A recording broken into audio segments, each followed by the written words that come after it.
ನಮಸ್ಕಾರ, ಅಶ್ವ ಹೆಲ್ತ್ಗೆ ಸ್ವಾಗತ. ನಾನು ಮಂಜುರಿ ಹೊಂಬಾಳಿ. ಬೇಸಿಗೆ ಬಂದ್ರೆ ಸಾಕು, ಹಲವು ರೋಗಗಳಿಗೆ ಕಾರಣವಾಗುತ್ತೆ ಈ ಬೇಸಿಗೆ. ಜೊತೆಗೆ ಕಣ್ಣಿನ ಆರೈಕೆಯೂ ಕೂಡ ಬೇಸಿಗೆಯಲ್ಲಿ ಬಹಳಾನೇ ಅತ್ಯಗತ್ಯ. ಬೇಸಿಗೆ ಕಾಲ ಬಂದ್ರೆ ಸಾಕು, ಹಲವು ರೋಗಗಳು ಬೆಂಬಿಡದೆ ಕಾಡ್ತವೆ. ಅವುಗಳ ಬಗ್ಗೆ ಕಾಳಜಿಯನ್ನ ವಹಿಸುವಂಥ ನಾವು ಕಣ್ಣಿನ ಆರೈಕೆಯನ್ನ ಮರೆತು ಬಿಡ್ತೀವಿ. ಬೇಸಿಗೆ ಬಿಸಿ ಗಾಳಿಗೆ ಕಣ್ಣುಗಳು ಹಲವಾರು ರೀತಿಯ ಸಮಸ್ಯೆಗಳಿಗೆ ಕಾರಣವಾಗುತ್ತೆ. ಕಣ್ಣುಗಳ ಉರಿ ಬೇಸಿಗೆಯಲ್ಲಿ ಸರ್ವೇ ಸಾಮಾನ್ಯವಾಗಿ ನಾವು ನೋಡುವಂಥ ಒಂದು ಬಗೆ. ಇನ್ನು ಸುಡು ಬಿಸಿಲಿಗೆ ಕಣ್ಣುಗಳು ತೇವಾಂಶವನ್ನ ಕಳೆದುಕೊಂಡು ಮಡ್ರಾಸ್ ಐ ಅಂತ ನಾವು ಏನು ಕೇಳ್ತೀವಿ, ಈ ಕಣ್ಣಿನ ರೋಗ ಬರಬಹುದು ಅಥವಾ ಕಾಮಾಲೆ ಇರಬಹುದು. ಕಣ್ಣಿನಲ್ಲಿ ನೆವೆ ಆಗತ್ತೆ ಮತ್ತು ಕಣ್ಣು ಉರಿ ಬರುತ್ತೆ. ಕಣ್ಣಿನಲ್ಲಿ ಹಲವಾರು ಬಗೆಯ ಅಲರ್ಜಿಗಳು ಉಂಟಾಗುತ್ತೆ ಮತ್ತು ಕಣ್ಣಿನಲ್ಲಿ ಆಗಾಗ ನೀರು ಸುರಿಯುತ್ತಲೇ ಇರುತ್ತೆ. ಅದರಲ್ಲೂ ಉರಿ ಬಿಸಿಲಲ್ಲಿ ಕಣ್ಣುಗಳಲ್ಲಿ ನೀರು ಸುರಿಯೋದು ಸರ್ವೇ ಸಾಮಾನ್ಯವಾಗಿರುತ್ತೆ. ಇದರಿಂದ ಬಹಳ ಕಿರಿಕಿರಿಯ ಅನುಭವ ಉಂಟಾಗುತ್ತೆ.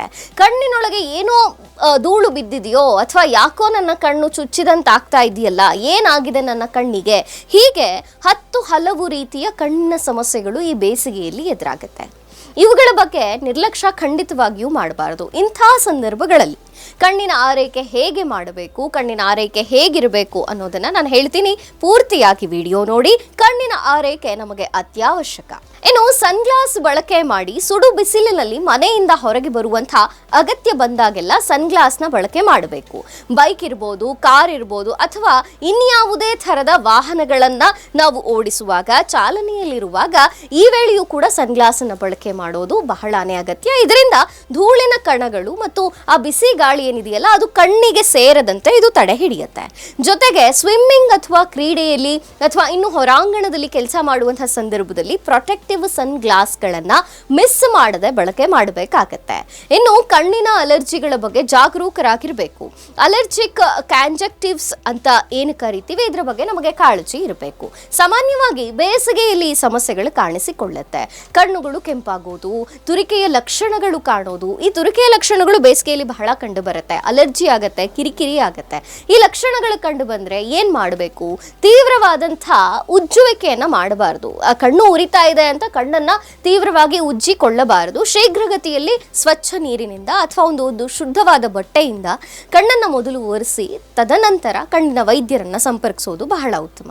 ಇನ್ನು ಎಲೆಕ್ಟ್ರಾನಿಕ್ ಗ್ಯಾಜೆಟ್ಗಳನ್ನ ಕಂಟಿನ್ಯೂ ಆಗಿ ಬಳಸೋದನ್ನ ನಾವು ತಪ್ಪಿಸಬೇಕು. ಎಷ್ಟೋ ಸತಿ ಮೊಬೈಲ್, ಕಂಪ್ಯೂಟರ್ ಅಥವಾ ಇನ್ನಿತರ ಎಲೆಕ್ಟ್ರಾನಿಕ್ ಗ್ಯಾಜೆಟ್ಗಳನ್ನ ನಿರಂತರವಾಗಿ ಸುದೀರ್ಘ ಕಾಲ ನಾವು ನೋಡ್ತಾ ಬರ್ತಾ ಇರ್ತೇವೆ. ಹಾಗಾಗಿ ಕಣ್ಣಿಗೆ ವಿರಾಮ ಸಿಗೋದೇ ವಿರಳ ಅನ್ನೋ ಹಾಗಾಗತ್ತೆ. ಈ ಗ್ಯಾಜೆಟ್ಗಳನ್ನ ಬಳಸೋದ್ರಿಂದ ಕಣ್ಣಿಗೆ ಆಯಾಸವಾಗುತ್ತೆ. ಈ ಆಯಾಸವನ್ನ ನಾವು ಆಯಾಸ ನೀಡೋದ್ರ ಜೊತೆಗೆ ದೃಷ್ಟಿ ಸಮಸ್ಯೆಗಳನ್ನು ನಾವು ತಂದುಕೊಳ್ತೇವೆ. ಈ ಗ್ಯಾಜೆಟ್ಗಳ ಬಳಕೆಯ ವೇಳೆ 20 ಅನ್ನೋ ಆ ನಿಯಮವನ್ನ ಪಾಲಿಸಬೇಕಾಗುತ್ತೆ. ಪ್ರತಿ ನಿಮಿಷ 20 ನಿಮಿಷಗಳಿಗೊಮ್ಮೆ ನಿಮ್ಮ ಕಣ್ಣಿಗೆ ವಿರಾಮ ತೆಗೆದುಕೊಳ್ಳೋದೇ ಇದಕ್ಕೆ ಬೆಸ್ಟ್ ಉಪಾಯ. ಇನ್ನು ಆಗಾಗ ಕಣ್ಣಿನ ಪರೀಕ್ಷೆಯನ್ನು ಮಾಡಿಸ್ಕೊಳ್ಬೇಕು. ಯಾವ ದೃಷ್ಟಿ ಸಮಸ್ಯೆಗಳು ಇದ್ರೂ ಸಹ ನಮಗೆ ಆ ಅನುಮಾನ ಬಂದ್ರೆ ಸಾಕು, ಅದರ ಪರೀಕ್ಷೆಯನ್ನ ಮಾಡಿಸ್ಕೊಳ್ಬೇಕು. ಸಾಮಾನ್ಯವಾಗಿ ವರ್ಷಕ್ಕೆ ಒಮ್ಮೆ ಆದ್ರೂ ಕಣ್ಣುಗಳ ಪರೀಕ್ಷೆಯನ್ನ ಮಾಡಿಸಿಕೊಳ್ಳುವುದು ಉತ್ತಮ. ಇನ್ನು ಕಣ್ಣಿನ ಪರೀಕ್ಷೆಗಳಿಂದ ಗ್ಲುಕೋಮಾ, ಕಣ್ಣಿನ ಪೊರೆ, ಡಯಾಬಿಟಿಕ್ಕು, ರೆಟಿನೋಪತಿ ಮತ್ತು ವಯಸ್ಸಿಗೆ ಸಂಬಂಧಿಸಿದ ಮ್ಯಾಕ್ಯುಲರ್ ಡಿಜನರೇಷನ್ಗಳಂತಹ ಸಮಸ್ಯೆಗಳು ಆರಂಭಿಕ ಚಿಹ್ನೆಗಳನ್ನು ಪತ್ತೆ ಹಚ್ಚಲು ಸಹಾಯ ಮಾಡುತ್ತೆ. ಇನ್ನು ಶುಚಿತ್ವ ಬೇಸಿಗೆಯಲ್ಲಿ ತುಂಬಾನೇ ಮುಖ್ಯ. ತೊಳೆಯದ ಕೈಗಳಿಂದ ನಿಮ್ಮ ಕಣ್ಣುಗಳನ್ನ ಉಜ್ಕೊಳ್ಳೋದಿರಬಹುದು, ಅದರಿಂದೆಲ್ಲ ದೂರ ಇರಬೇಕು. ಯಾಕೆಂದ್ರೆ ಬ್ಯಾಕ್ಟೀರಿಯಾಗಳು ಕಣ್ಣಿಗೆ ಹೋಗುವಂತಹ ಸಾಧ್ಯತೆ ಇರುತ್ತೆ ಮತ್ತು ಬಹುಬೇಗ ಕಣ್ಣಿಗೆ ಎಫೆಕ್ಟ್ ಆಗುತ್ತೆ. ಇದರಿಂದ ಸೋಂಕುಗಳು ಜಾಸ್ತಿ ಆಗತ್ತೆ ಮತ್ತು ಅಲರ್ಜಿಗಳು ಆಗತ್ತೆ. ಡ್ರೈ ಐ ಸಿಂಡ್ರೋಮ್ ಅಂತ ಸಮಸ್ಯೆಗಳು ಕೂಡ ಕಣ್ಣಿಗೆ ಉಂಟಾಗಬಹುದು. ಹಾಗಾಗಿ ಹೊರಗಿನಿಂದ ಬಂದ ತಕ್ಷಣ ಅಥವಾ ದಿನಕ್ಕೆ 2 ರಿಂದ 3 ಬಾರಿ ಅಥವಾ 3 ರಿಂದ 4 ಬಾರಿ ಕಣ್ಣನ್ನ ಒಂದು ಶುದ್ಧವಾದ ನೀರಿನಿಂದ ತೊಳೆಯೋದು ಬಹಳನೇ ಮುಖ್ಯ. ಇದಕ್ಕಾಗಿ ತಣ್ಣನೆಯ ನೀರನ್ನ ಬಳಸಿ ಕಣ್ಣುಗಳನ್ನ ಹಿತಮಿತವಾಗಿ ತೊಳೆದುಕೊಳ್ಳಬೇಕು. ಮುಖ್ಯವಾಗಿ ರೋಗಗಳ ಲಕ್ಷಣದ ಬಗ್ಗೆ ನಿರ್ಲಕ್ಷ್ಯವನ್ನ ವಹಿಸಬಾರ್ದು.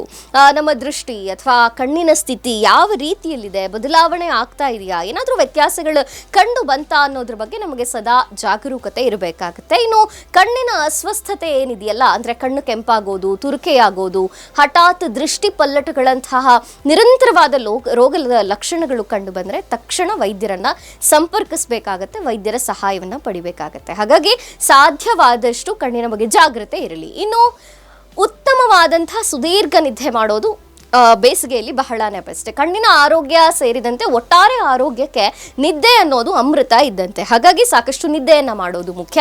ನಿದ್ರೆಯ ಕೊರತೆ ಕಣ್ಣಿನ ಆಯಾಸ ಮತ್ತು ಶುಷ್ಕತೆಯ ಆ ಕಿರಿಕಿರಿ ಏನಿದೆಯಲ್ಲ ಅದನ್ನ ಉಂಟು ಮಾಡುತ್ತೆ. ಹಾಗಾಗಿ ಕಣ್ಣುಗಳನ್ನ ದಿನವಿಡೀ ಈ ನಿದ್ದೆ ಇಲ್ಲದಿರೋದು ಒತ್ತಡಕ್ಕೆ ಒಳಗಾಗಿಸುತ್ತೆ. ಹಾಗಾಗಿ ಅದಕ್ಕೆ ಬೇಕಾದಂತಹ ವಿಶ್ರಾಂತಿ ಮತ್ತು ನಿದ್ದೆ ಅಗತ್ಯವಿರುತ್ತೆ. ಕಣ್ಣುಗಳ ವಿಶ್ರಾಂತಿ ಪಡೆಯೋಕೆ ಪ್ರತಿ ರಾತ್ರಿ ಕನಿಷ್ಠ 7 ಗಂಟೆಯ ಕಾಲ ಉತ್ತಮ ಗುಣಮಟ್ಟದ ಒಂದು ಸುದೀರ್ಘವಾದಂತಹ ನಿದ್ದೆ ಮಾಡಬೇಕು. ಇನ್ನು ಮಧ್ಯಾಹ್ನದ ಉರಿ ಬಿಸಿಲಿನಲ್ಲಿ ಹೋಗೋದನ್ನ ತಪ್ಪಿಸಬೇಕು. ಯಾಕೆಂದ್ರೆ ಸೂರ್ಯನ ಕಿರಣಗಳು ಮಧ್ಯಾಹ್ನದ ಸಮಯದಲ್ಲಿ ಬಹಳ ಪ್ರಬಲವಾಗಿರುತ್ತೆ. ಅದು ನಮ್ಮ ಕಣ್ಣಿನ ಆರೋಗ್ಯದ ಮೇಲೆ ಬಹಳ ಅಪಾಯವನ್ನ ಉಂಟು ಮಾಡುತ್ತೆ.